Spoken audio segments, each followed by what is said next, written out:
सांगली मनपाचा दिव्यांग कल्याणासाठी 57 लाखांचा निधी सुपूर्द. 1912 लाभार्थ्यांना उदरनिर्वाह भत्त्याचं वाटप.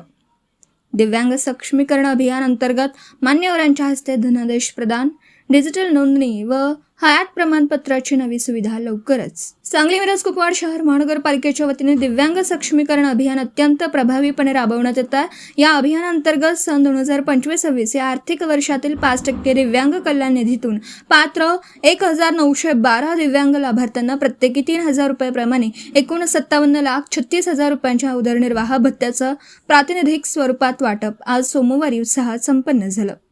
महानगरपालिका मुख्यालय येथे आयोजित या सोहळ्यास आमदार श्री सुधीर गाडगे, आमदार श्री इद्रिस नायकवडी, महापौर श्री धीरज सूर्यवंशी, उपमहापौर श्री गजानन मगदुम, स्थायी समिती सभापती श्री अतुल माने, सभागृह नेते श्री संदीप आवटी, विरोधी पक्ष नेते श्री मंगेश चव्हाण, महिला व बालकल्याण सभापती श्रीमती बानू जमादार यांच्यासह मान्यवर सदस्य उपस्थित होते. प्रशासनाच्या वतीने अतिरिक्त आयुक्त श्री राहुल रोकडे, उपायुक्त सौ अश्विनी पाटील, महिला व बाल विकास अधिकारी श्री बाबासाहेब माळी व इतर अधिकारी कर्मचारी उपस्थित होते. दिव्यांग सक्षमीकरण अभियानाचा प्रगती अहवाल. महानगरपालिकेने गेल्या काही वर्षात दिव्यांगांच्या कल्याणासाठी उचललेली महत्त्वपूर्ण पावलं खालीलप्रमाणे आहेत. आर्थिक हातभार. सन 2024-25 मध्ये 1,734 दिव्यांगांना 52.2 लाख रुपयांचं वाटप करण्यात आलं होतं, ज्यामध्ये यंदा वाढ करून 1,912 लाभार्थ्यांना 57.36 लाखांचा निधी दिला जातोय. साहित्य वाटप. ADIPL योजनेअंतर्गत गरजू दिव्यांगांना कृत्रिम अवयव, श्रवणयंत्र आणि ट्रायसिकलचं वाटप करण्यात आलं. कौशल्य विकास. महानगरपालिकेच्या शाळेतील 64 दिव्यांग विद्यार्थ्यांना MSCITचे विशेष संगणक प्रशिक्षण देऊन त्यांना रोजगारासाठी सक्षम केला. सांस्कृतिक सहभाग.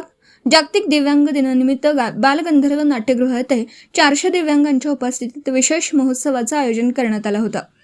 आगामी नाविन्यपूर्ण संकल्पना. दिव्यांगांना महानगरपालिकेच्या सेवा सहज उपलब्ध व्हाव्यात यासाठी आगामी आर्थिक वर्षात ऑनलाईन नोंदणी आणि डिजिटल हयात प्रमाणपत्र सादर करण्याची सुविधा उपलब्ध करून देण्यात येणार आहे.